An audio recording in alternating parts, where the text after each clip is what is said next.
It's not in the face! Thank you. Hello and welcome to Hey, Not the Face with your host, John Nash, and your producer, me, Steffi Haynes. And today we're going to talk about boxing because we've had a lot of great boxing happening over the past year and a half. I mean, big bouts are happening. We've got another one coming up next weekend when Alexander Usyk takes on Tyson Fury. I mean, boxing is looking great. Would you not agree, John? Yeah. We're almost spoiled and forgetting how many great fights we're getting, how many unifications, how many undisputed, how many major events. Keep spoiling us. I am not going to complain. In fact, we should complain and they should spoil us even more. Now, I gotta ask you something. According to the Wrestling Observer, Canelo's fight last weekend only did 525,000 pay-per-view buys in the U.S. Is that a success for him? Because it doesn't seem like it would be. I love that transition from talking about boxing into the business side, which is our focus. So that was very well done, Steph. But yes, it's kind of interesting. First, we have to take, is the Wrestling Observer numbers accurate? I do think where they're drawing their numbers from is the satellite and cable, the traditional cable services, pay-per-view services. So that number was 157,000 buys total. That's what they got. As what it sold. Now, traditionally, they've said recently it's been a 30-70 split where 30% they're the TV route for pay-per-view and 70% for streaming. So that would get us to 525,000 total in the U.S. These are for the U.S.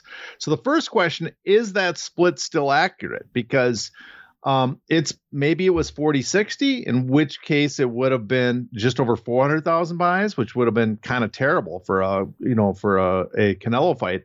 But it's also possible because the primary distributors were Amazon, right? And Amazon is a streaming service. They were the main broadcaster of it, and they're partnered with DAZN, another streaming service. It's possible that 37 split for streaming is actually higher, in which case, let's say if it was 20-80, 80% for streaming, well, that means it would have done almost 800,000 in buys, which is a tremendous amount nowadays in boxing. So that's the first. But let's pretend Wrestling Observer is right and it did about 525,000 buys in the U.S. What we got to remember, one is pay-per-view buys have been going down in boxing over the last years, but what's been going up is the split for the promoter has been increasing because the streaming services, digital pay-per-views, take less than the traditional used to.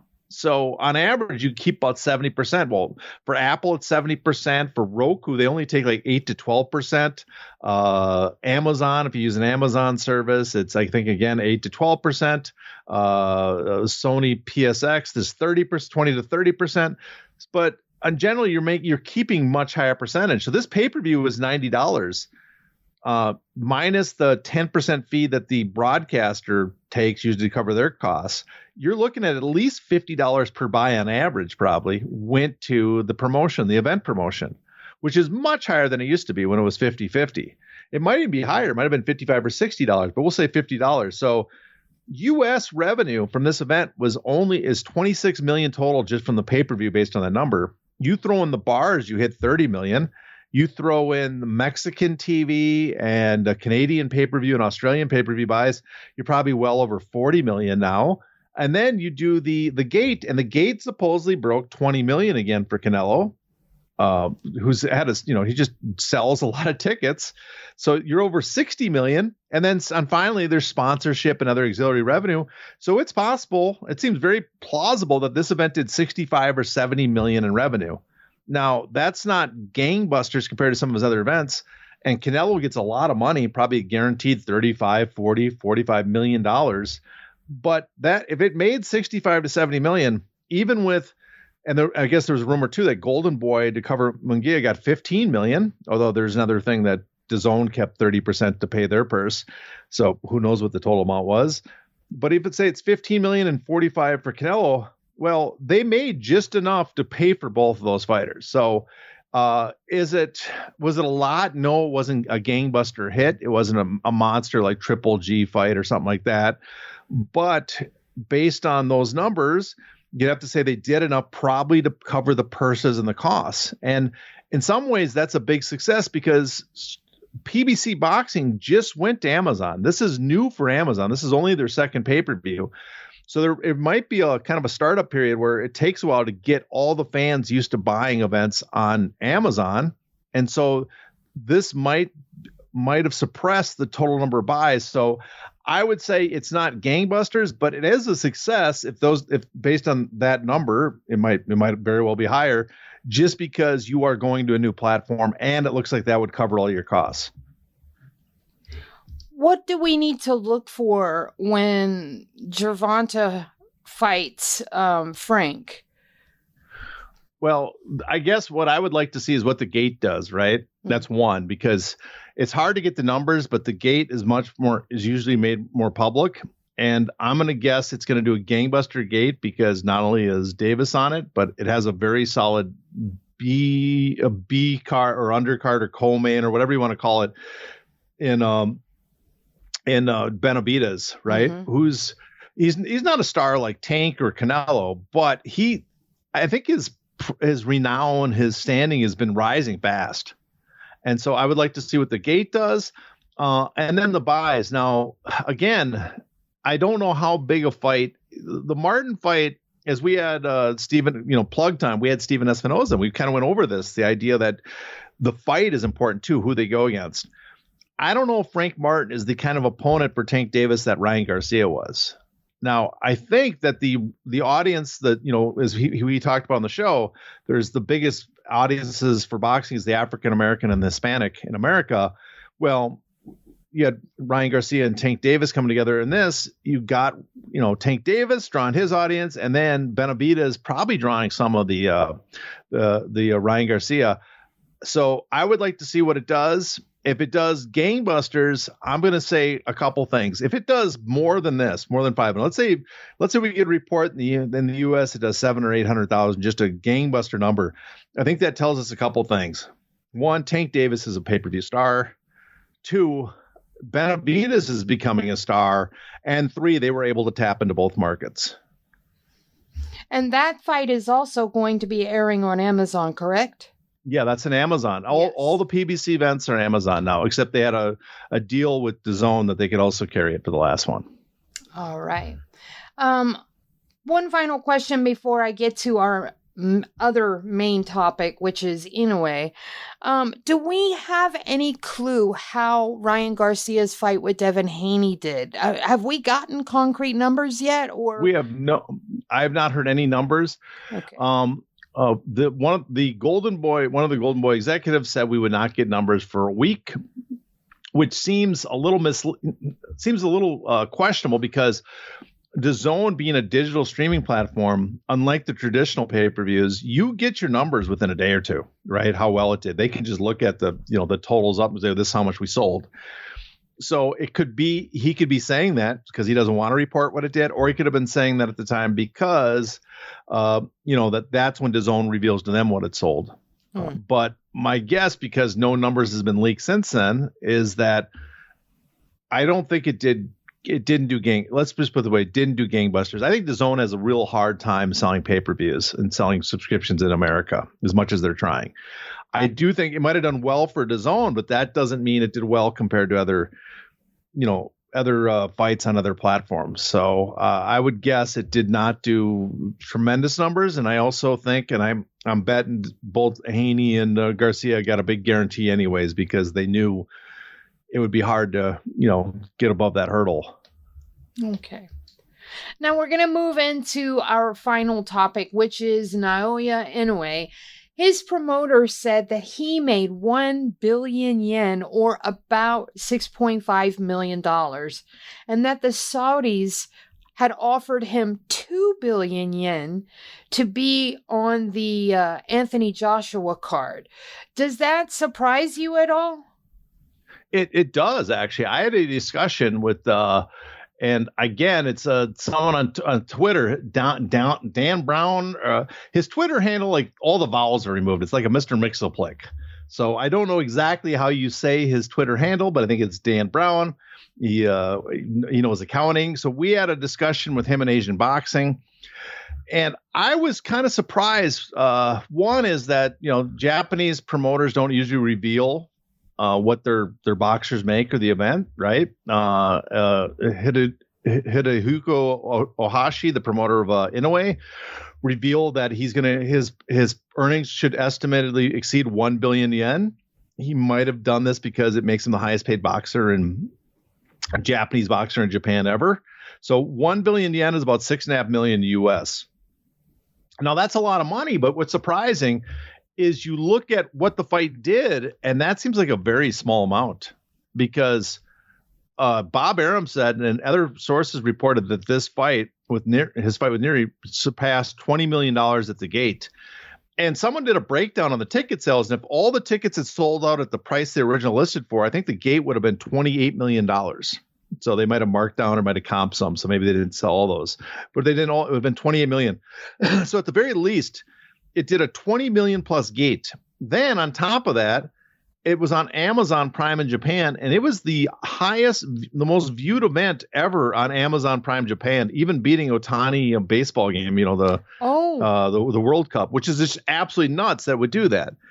So and considering what Japanese pay-per-view can sell, you'd think that they were offered, a decent amount for the Amazon Prime deal. The rumors have always been that that's been a pretty lucrative deal. So you have to have that. On top of that, ESPN paid for it, B-Sky B, all these other revenue streams are coming in. And so the fact that he got, if this is accurate, that he only got 6.5 million on an event that probably generated at least 40 million, maybe more, in revenue, that's a tiny amount for a boxer. Now, is it because that's the way it works in Japan, that the boxers just get a much smaller cut of the split than they would other places? Or is it because they're just underreporting what he actually made, or we're misunderstanding where that money's coming from? I don't know, but that's what surprised me when they made that. They announced that or made that public statement, because that just seems like a very small amount for a boxer that's generating that kind of revenue. Yeah. I'm still flabbergasted that the Saudis are being so bold here. When we first started talking about them towards the end of 2022, the beginning of 2023, we both discussed and thought that they were going to stick to heavyweight boxing, but it's looking like they're trying to just storm the door and take over.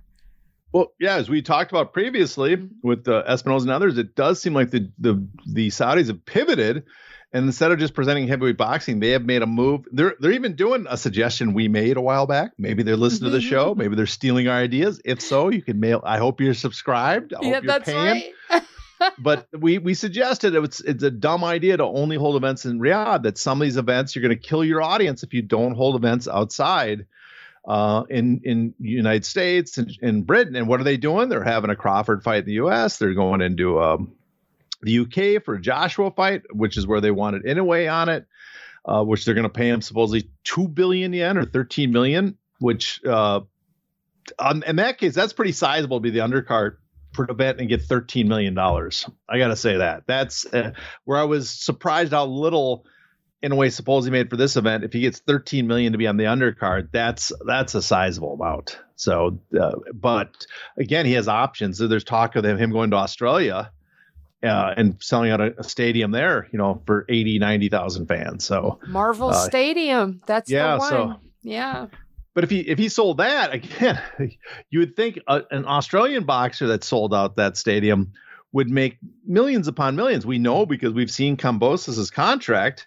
He would have made millions if they'd done that. And so, again, you would think that an event like that on TV out here, a stadium show, that, that he would make that $10 million minimum, at least in Australia but again, I'm still surprised that he supposedly only made 6.5 million in this fight. I don't know. I find that hard to believe that that's all he made, especially because people in the industry were all talking before that they were pretty they were pretty confident that he was going to make at least 8 figures for this fight, if not, well into 8 figures.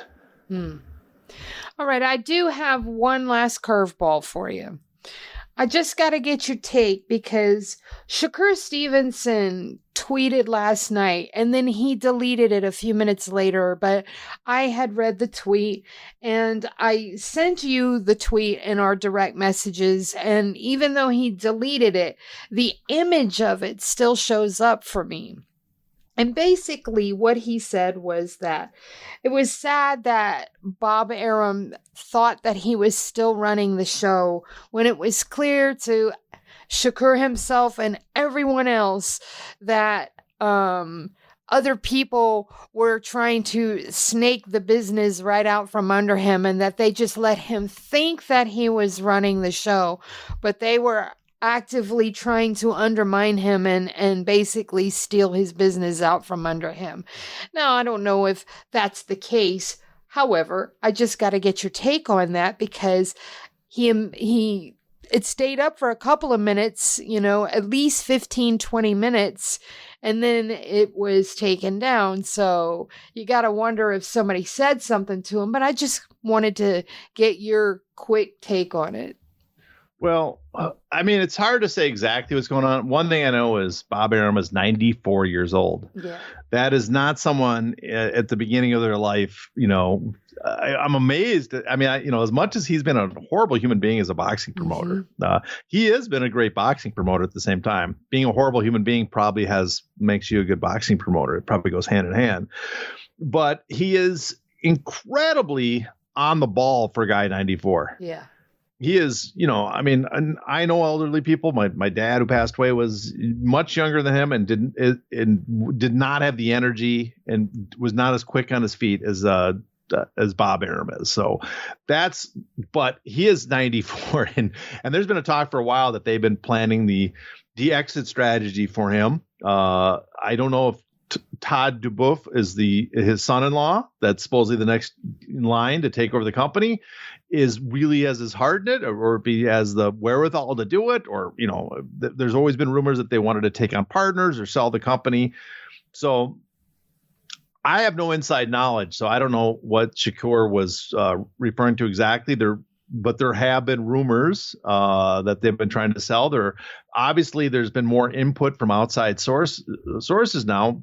So like ESPN wants certain fights, and obviously the Saudis who they're dealing with. And so he might be referring to that or getting confused to the requests that outside entities are making on the promotion.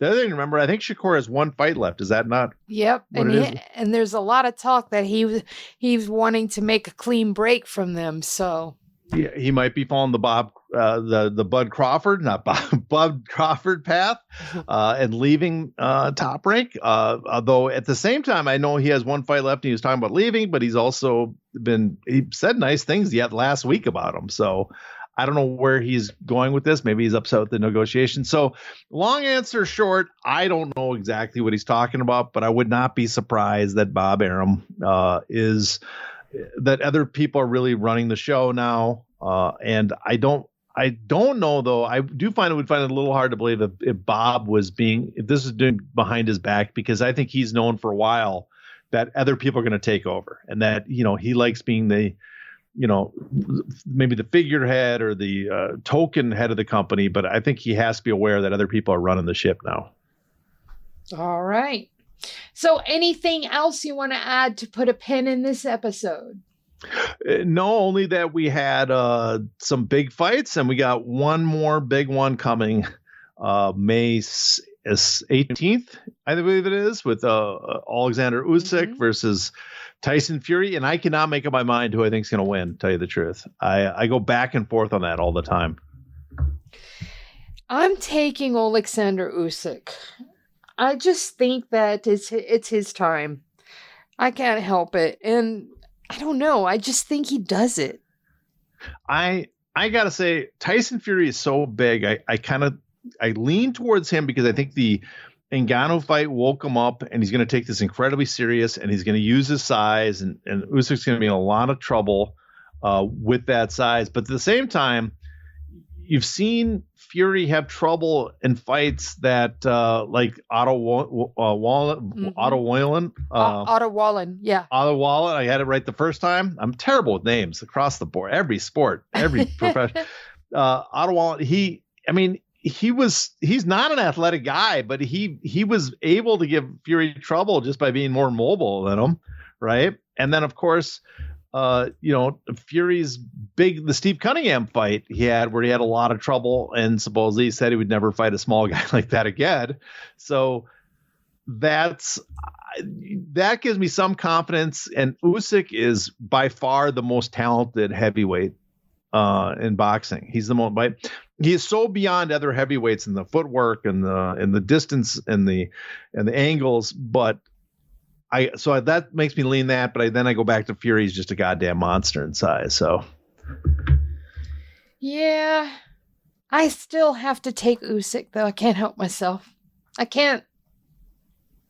Oh, I hope I tell you what, I do hope it's a close enough fight because we have a rematch in the fall. And if it's a one-sided blowout, there's going to be no interest in that rematch. And I'll be dreading. It'll be like Kambosos versus Devin Haney, the rematch. Like it'll be a pointless rematch. So for that reason alone, I hope it's a very competitive bout so that we look forward to the rematch no matter what. Yes, sir. Yes, sir. All right. So that's going to wrap up this mini-sode. Do us a favor and hit the subscribe button. You know we need your help, so please do that. Follow this guy on Twitter. He's at HeyNotTheFace. His direct messages are open. If you have questions, comments, suggestions, send them his way. I'm Crooklyn MMA on Twitter. My direct messages are open as well. Anything you send me about this show automatically makes its way to John. On that fine note, you know the drill from here. Until next time, please stay safe.